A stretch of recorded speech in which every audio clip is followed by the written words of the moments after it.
Welcome back, listeners, to another episode of Yeah, I Said It.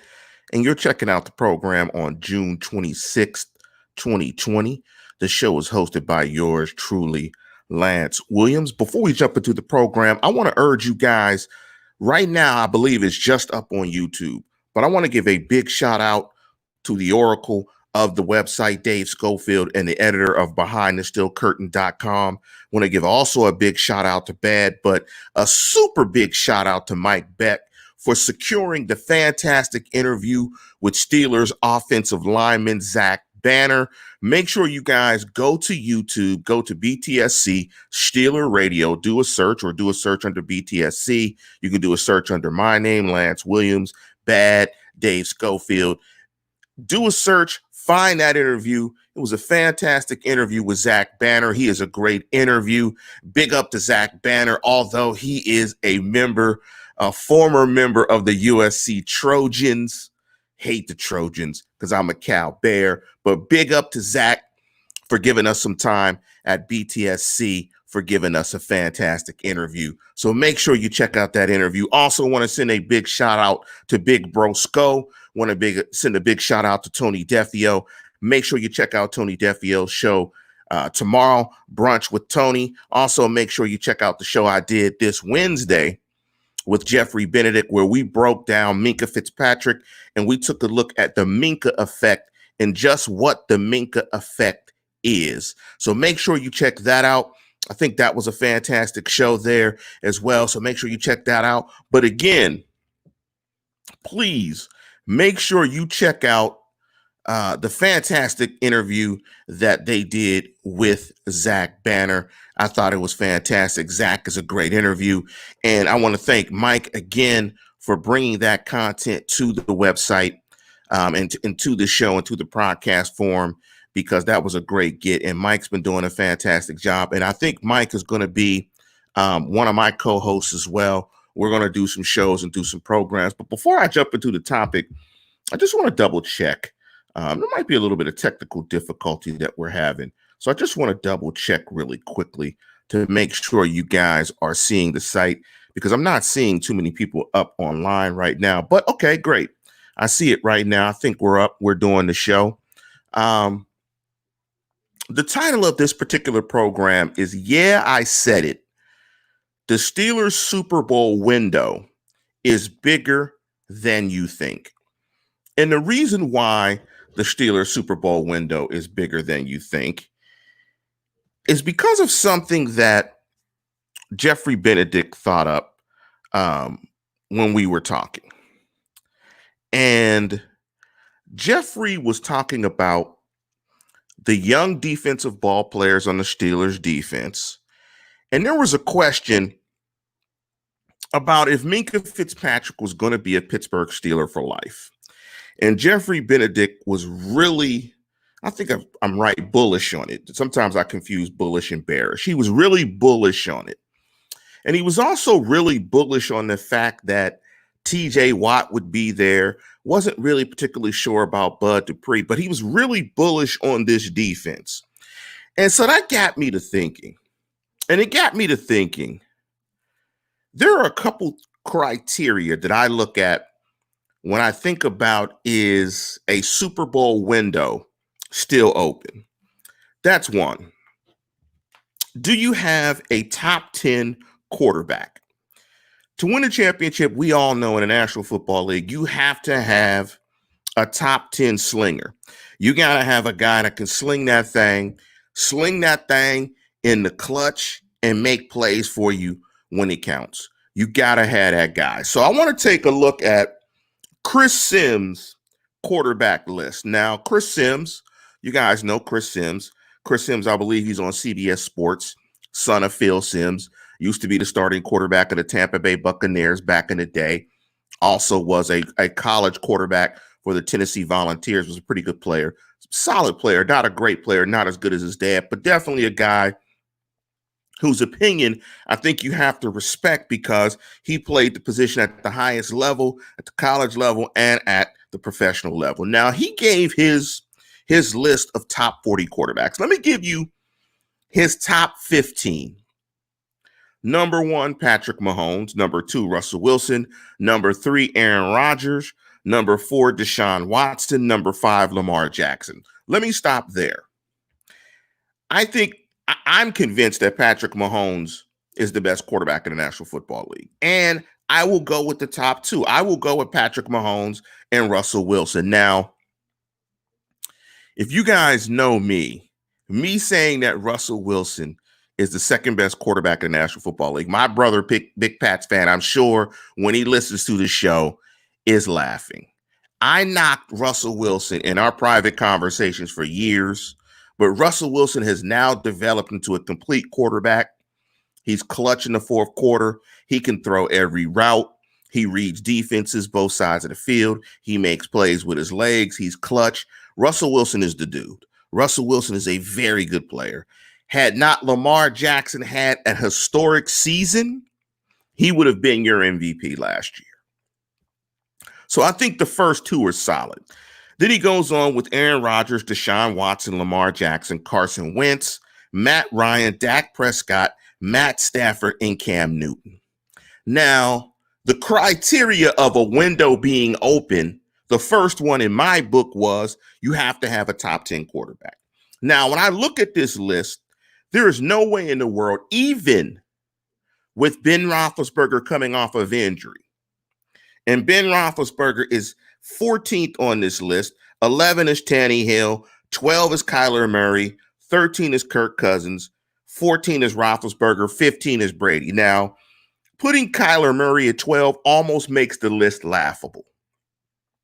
But I wanted to use the list just as a benchmark for this argument. So if I look at his list, Ben Roethlisberger is absolutely better than Matt Stafford and Carson Wentz and Matt Ryan. I'm not impressed with any of those players. I think they're solid players, but I'm not overly impressed with any of those players. And I think the only way you could rate those guys better than Ben Roethlisberger would be because of the injury. Now, the injury is significant. I mean, you're talking about an injury to a guy's throwing shoulder. When your throwing shoulder or elbow or whatever they said it was, when you have a problem with your arm, there are questions, and the questions are legitimate. But we've seen what Ben looks like in the offseason, and apologies to Ben Roethlisberger. I called him Fat Albert. I made jokes about his weight, called him Ben Albert.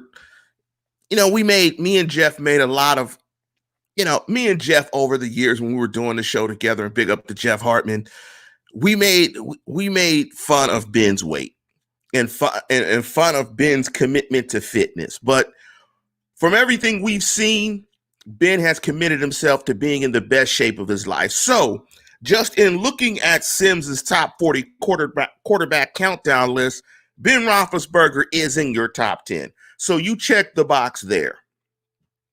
The second criteria I think you need to have a Super Bowl window that is open, not necessarily wide open, because when you have Patrick Mahomes and you have Patrick Mahomes on a rookie deal, your window is wide open. In fact, you have no windows in the house.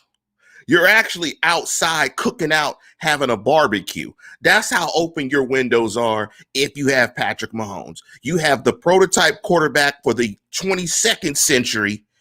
You just won a championship, and he's on a rookie deal. So when you're in that scenario, and the Steelers will not be in that scenario because Ben Roethlisberger is older and is not the best quarterback in the National Football League, your window is absolutely wide open. Absolutely wide open.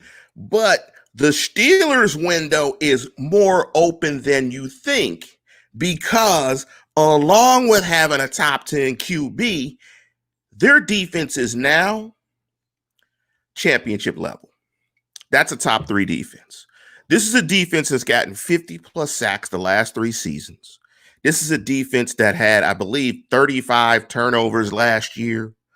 We're probably about a plus 12 or 15, somewhere around there, because they gave it up so many times. This is a defense that had 20 interceptions.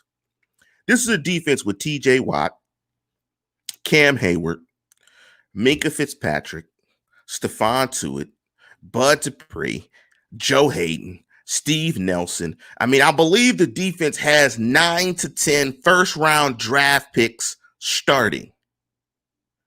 This defense is ready to go, locked and loaded, and I've done several shows on it.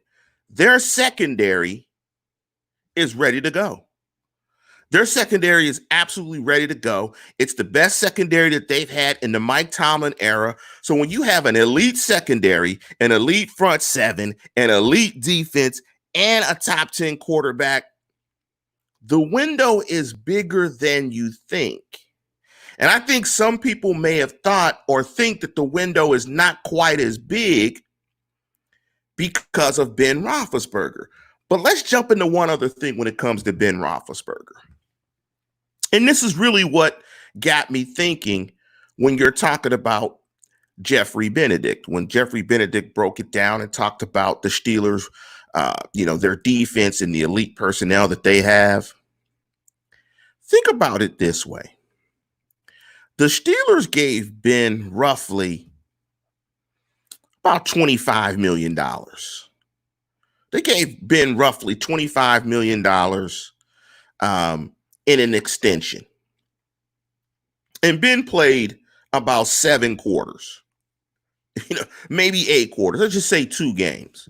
So they felt comfortable enough to give Ben Roethlisberger.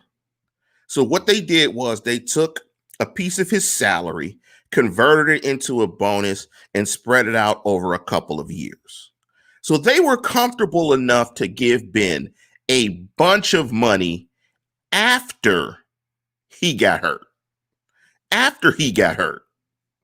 So think of that. Right? Are any of you as good enough at your jobs to get a raise for not working? So what that says to you and what you should be thinking as it starts to spin in your head is they think that Ben is going to come back not only healthy, but they're going to think that Ben is going to come back even healthier. But think of the chess move this way. By doing what they did, Ben Roethlisberger's cap number escalated for next year to $41.25 million, which represents 19.2% of the cap. Now, if you look into the crystal ball, they're going to have to do something potentially with Bud Dupree. They're going to have to do something with TJ Watt. They're going to have to do something with Minka Fitzpatrick.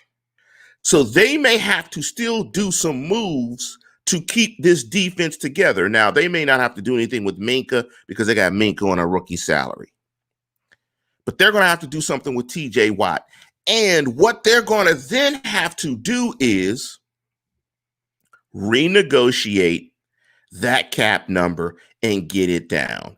And what that is going to do is extend Ben out for several more seasons. They are going to sign Ben Roethlisberger if he plays good football this year to a contract extension to get that $41 million down to around, let's say 13, 14, 15% of the cap. They're going to get that to a manageable number to where they can keep this defense top tier, top 3, top 5.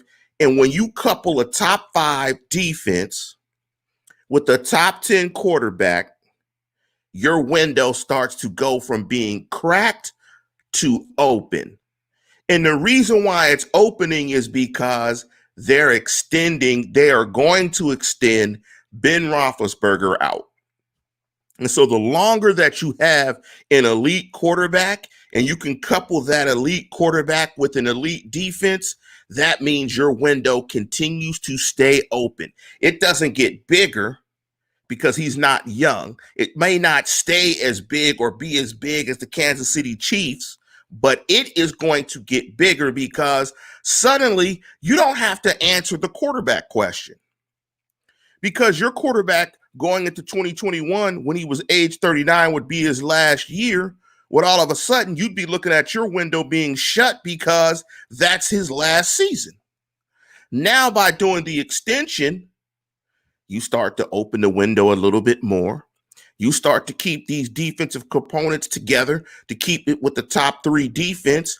Now you open that window a little bit more. So because this defense has escalated and become so good so soon with the addition of Minka Fitzpatrick and TJ Watt becoming, and we're going to talk about that in the show as well, becoming the best edge pass rusher in the National Football League.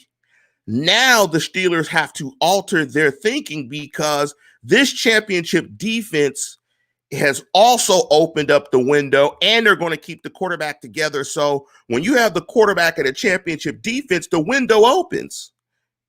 It's not as big as Kansas City, but it opens a lot more than what it was. Dare I say the plan may have been different had you not gotten Minka Fitzpatrick and this defense suddenly became what it was last year. The Steelers are not going to waste this elite defense, so they are going to extend Ben Roethlisberger. Book it. Book it. They're going to extend Ben Roethlisberger next year in the 2021 season. Ben Roethlisberger is going to play to about 42, 43. Pencil Ben in for another 2 to 3 seasons, especially since he got the elbow, bionic, Big Ben got the elbow redone. And trust me, Big Ben did not come back to hand the ball off. He ain't come back to hand the ball off. Big Ben came back to sling that thing. Let me give you the last component of why the window is open and why it's open bigger than you think. Colbert, Tomlin, and Ben are all tied together. It's the Steelers' black and gold Trinity. They're tied together. Once Ben goes, the rest go. They're a trio. I don't know what your great trio. I'm thinking of the best trio I've heard. Just they're Run DMC. I don't know who's Jam Master J. I don't know who's Run. I don't know who DMC is. Well, I'm going to say Run is Big Ben. I'm going to say Colbert is Jam Master J. And I'm going to say Mike Tomlin is DMC. Because DMC was the backbone with the bars. Ben was out front with the being flashy with the flamboyance, being out there. And Colbert was the guy keeping the rhythm on time on the ones and twos like Jam Master J.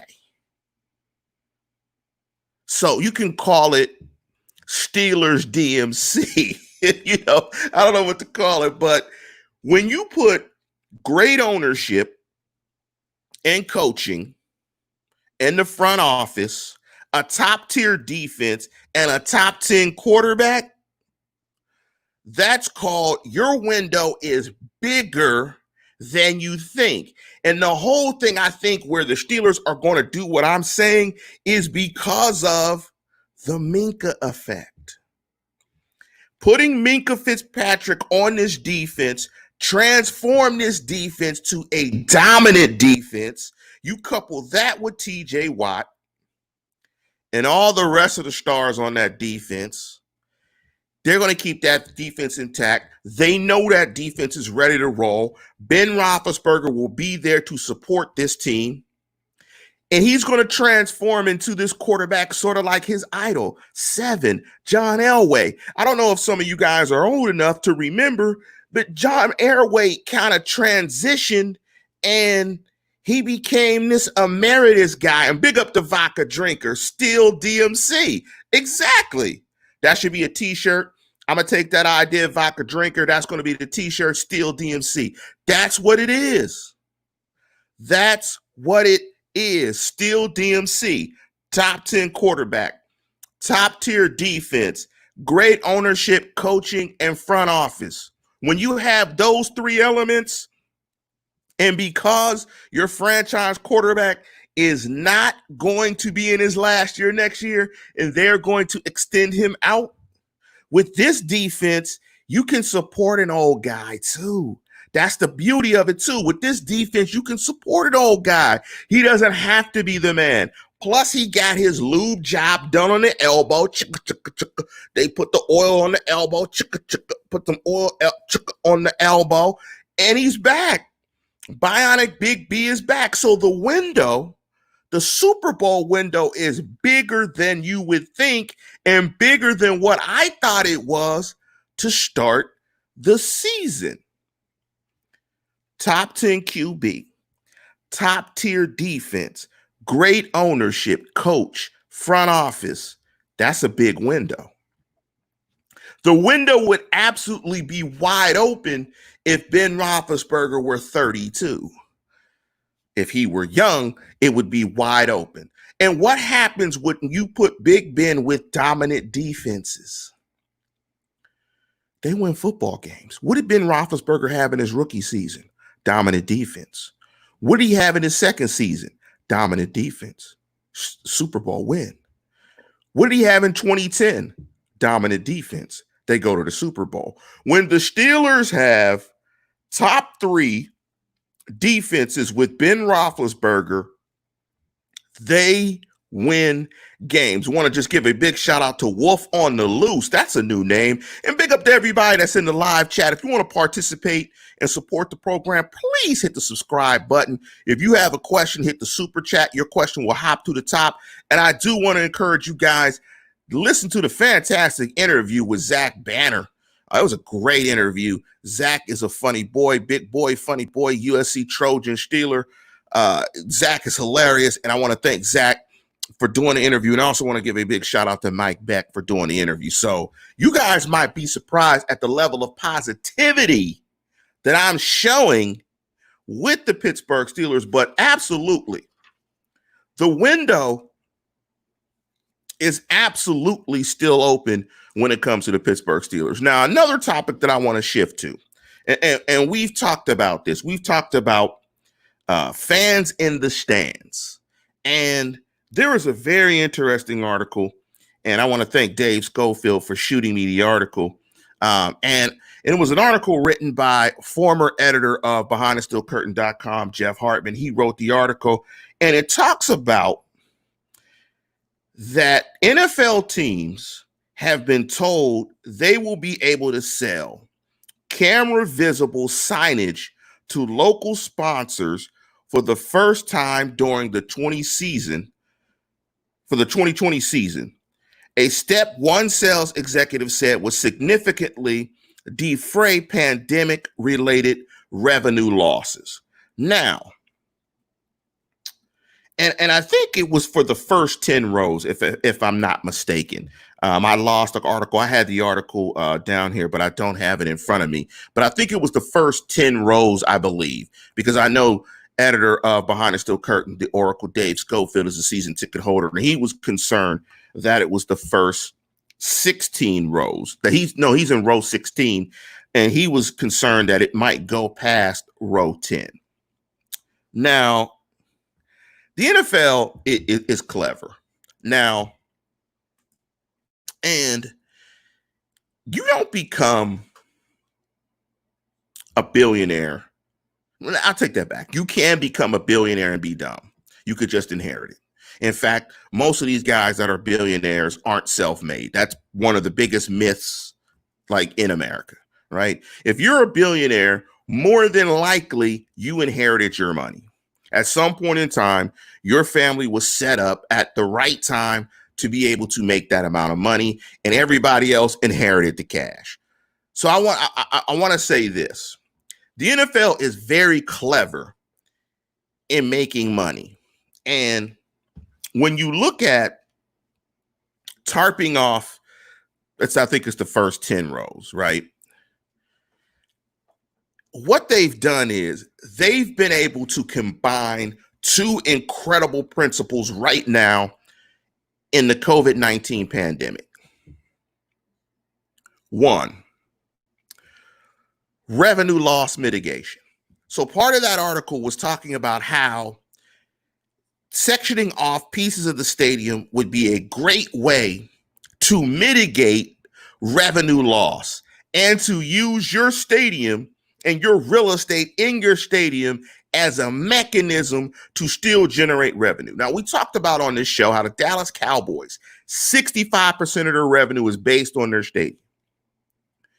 Now, if you can monetize that real estate, now they stand to probably make way more money from ads than you in a seat in a section.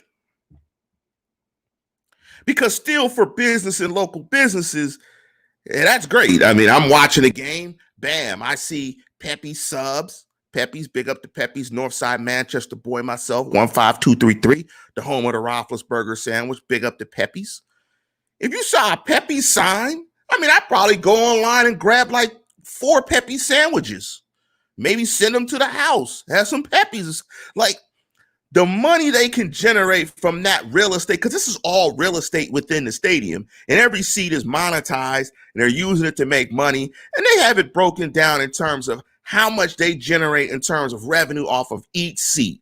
You sit there, you get your ticket cost, your parking, your concessions, it may be a hat, whatever. They have it down to the last compound without a sound.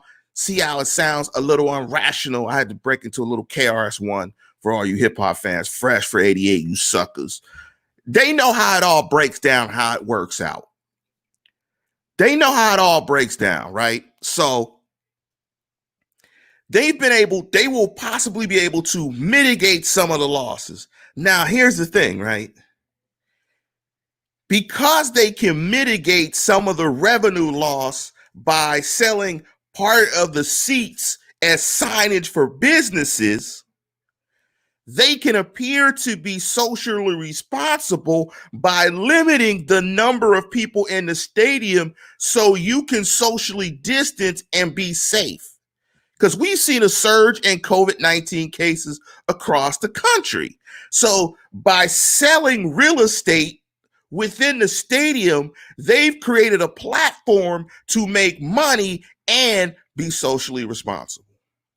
When you can combine the two, revenue loss mitigation, and be socially responsible, bing, bing, bing, bing, bing.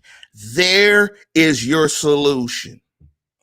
That is what it's going to look like. And depending on how cases may look in different areas of the country, you could adjust the amount of seats that could be used for signage to mitigate your revenue loss. So what they'll do is this: simply, they will offer, I'm sure, season ticket holders the ability to come or not. If you don't come, they'll either refund your money or use your money for your seats next season.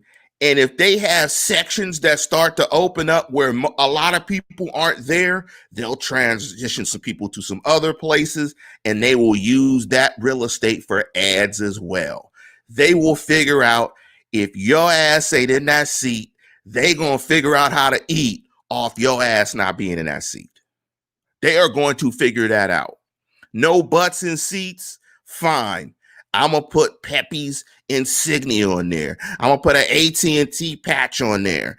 I'm going to put Chipotle on there. I'm going to put T-Mobile on there. Something. Look, NFL owners are crafty. This is a way to monetize social responsibility, so to speak. So they are going to be able to put together, to mitigate losses and social responsibility, put that together. Oh, NFL teams are all on board for that. And that's what's going to happen. Because I had an original idea about a VIP section trying to sell the experience of social distancing and so on and so forth. And I think they're going to have that in stadiums as well as this plan that they just talked about this week. You should be excited if you're a Steeler fan. You will be in the stadium because they have figured out a creative way to limit people in the stadium and still make money off of that. Genius. It's a genius idea. And if there are no fans in the stands, period, they will use every piece of real estate in the stadium to sell ads. It will look very similar to English Premier League soccer, where they use the real estate of the pitch itself to sell ads, as well as they have all the seats tarped off. And I believe they have ads in there. From what I've seen, I've watched a few games. It looks like they have ads. They're already doing it in the English Premier League. And the English Premier League has 3 teams that are bigger than every team in the National Football League except the Dallas Cowboys and Barcelona, Real Madrid, and Manchester United. So if they figured out a way to make money, dare I say, the NFL will figure out a way to make money as well. That is an encouraging sign if you want to go to games. The difficulty for going to games is the spike in cases. And like in California is nowhere near phase 3, where they will allow that many fans in stands. But you've got to love how the NFL can package social responsibility in a way and monetize it. Loss mitigation, social responsibility. It is absolutely genius. I cannot hate it at all. It is just laughable. How good the NFL is at doing this. Let me jump into one last thing before I jump into your questions. Big up to TJ Watt. And we talked about this defense. And again, the title of the program is The Steelers Super Bowl Window is Bigger Than You Think. And one of the big reasons as to why it's that big is because of the Steelers, in my opinion, top 3 defense in the National Football League. And part of that is because they are good in every level of their defense. Front 7, their linemen, the linebackers, and their secondary at every level. And the range that they have with Devin Bush and Minkah Fitzpatrick, you throw in TJ Watt, but the best player on defense on that team is TJ Watt. And TJ Watt has been named the best edge rusher on PFF. I believe his PFF grade overall was about 92. And this is part of why the window is open. You keep TJ, you keep Minkah, you keep Cam, and Cam is going to get his money. Tuitt's going to ball out. You keep that defense together, coupled with Big Ben and a great front office, great ownership, great coach. They're locked and loaded for the foreseeable future. And, TJ Watt, I think, is still just hitting the tip of the iceberg. I still think there are layers to his game that he can improve on. I think he can improve on his run support in the run game. But I'm telling you, the Steelers are going to redo Ben Roethlisberger's contract. They're going to get the cap allocation of 19% down. They're going to redo TJ. They're going to redo Cam. They're going to redo Minkah when it's time. They're going to redo Edmonds when it's time. And this defense is going to be ready to roll. But with that, before we get out of here, I want to jump into some of your questions. If you guys have some questions, make sure you start the questions. Big up to everybody out there on the live chat. I just want to thank everybody for being there. Sorry, I'm just laughing. I looked at Ali Howard Species 5618. The Steelers window is every year. Well, when you got Mason Rudolph and Devlin Doug Hodges, when you got Mason Devlin at your quarterback, that might be, I don't know, it'd be a little tough. Faceless Man said, I think Pouncey is gone after this season. He could be. But look, if Ben's there, Pounce is there. And if Pounce is willing to take a little cut, Pounce will stay there. But I think with Ben there, Pounce will stay. And I think Ben is going to be the Steelers quarterback well into, maybe about, let's say 2024. I'm thinking Ben goes out to 42, especially with the way his body looks now and the elbow being redone. I think Ben goes out to 42. But I think that the window, it's not as big as, say Kansas City, but it's definitely wider than I first thought. Because when I first looked at it and I saw the 41 million, I was like, oh man, 41 million. He's old elbow last year the deal. But this defense, Minka Fitzpatrick being added to this defense and the emergence of this defense, the Steelers are not going to squander this defense and put a young quarterback, Mason Rudolph or Devlin Duck Hodges, behind the wheel with the championship winning defense. Now, 2024 might be far out, but I'm counting this year's 2021, 21, 22. I'm going to say 3 more years. And I think that'll put Ben at 42, I believe 43, somewhere around there. Because I think Ben is 38 now. If I look at Ben, in 2021, Ben would be 39. 2022, he'd be 40. 2023, he'd be 41. I could go out to 41. I think they'll go out to 41, and I think they'll go out to as long as Minka Fitzpatrick is on this team, or is under that rookie deal. And I think Minka will be on his rookie deal for the next couple of seasons. So they're going to try to keep Ben Roethlisberger and this defense together, a good combination. And I think when Ben is there, you get Steel DMC. You're going to get Colbert on the wheels of steel. And you're going to get Mike Tomlin playing the DMC role with the bars in the background and the flamboyance of Big Ben out front. I think that's what it's going to be. And I think they're going to keep all of that together for as long as they could keep it together. And the reason why I think they're going to keep Ben there is because they don't have a sufficient backup. If they had somebody like Jason Metley is saying, like Justin Fields, if they had a young stud back there, then this would all change. They would try to become the Kansas City Chiefs and try to win with a young guy. And then your window is completely open with the young, great defense, as well as a young guy who's maturing. And you put yourself in a Patrick Mahomes type place that Kansas City is. But short of that, they're going to keep this together. And because I think they're going to keep this together, then, the window's going to be open.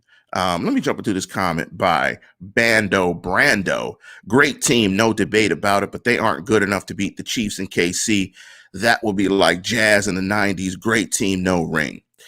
Beating KC in KC is tough, but I will say this. The versatility of the Steelers secondary gives the Steelers an awesome shot of beating KC and KC. And because the Steelers front seven is so good, the combination of their front seven and their back end, I think that's the type of team that can give Kansas City fits. The issue with Kansas City is that they can go super nuclear on you really fast and get up on you quick.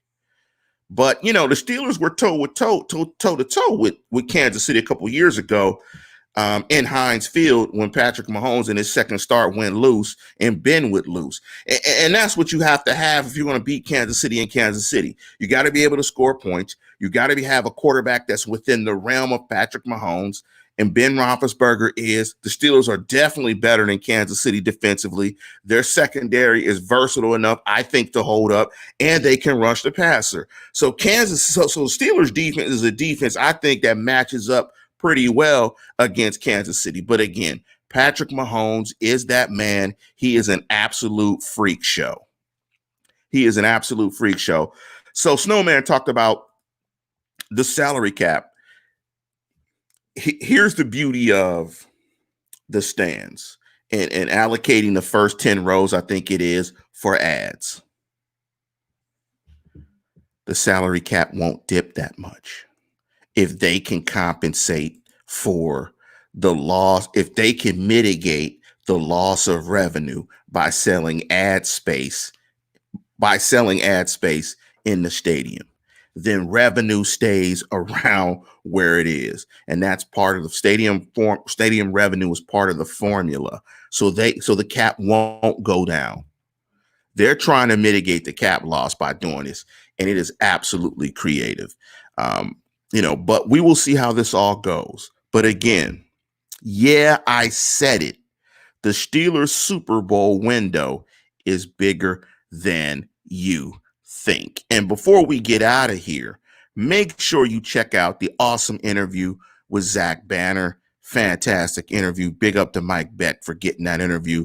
The guys did a great job. Zach is a great listen. He's funny. Only thing bad with Zach is he's a Trojan and he ripped my California Golden Bears. Said when he thinks about Cal football, he thinks of 420. If That's a great joke. That was a great hit on me. Big up to Zach. Zach is a big boy. Hopefully Zach fits into the plan for the Steelers next year. Again, big up to Zach Banner. Make sure you guys check out that interview. Mike's doing a fantastic job bringing these exclusive interviews for you. And you can only get that stuff here from behindthesteelcurtain.com. But with that, we're going to conclude the program. I hope you guys have a fantastic weekend. Be safe out there, man. Be safe. If you're young, listen to this show. Be safe, man. Be socially responsible, period, man. Be socially responsible. Take care of your neighbor. Each one, teach one. Everybody take care of their nation. Let the nation take care of the nation, man. What you do has an impact on somebody else. So make sure, man, you appreciate your neighbor. You take care of your neighbor and Steeler Nation so we can have a football season. We can have fans in the stands and we can start getting back to some semblance of being normal. But with that, we're going to conclude the program. And as always, tune in, tell a friend, and subscribe.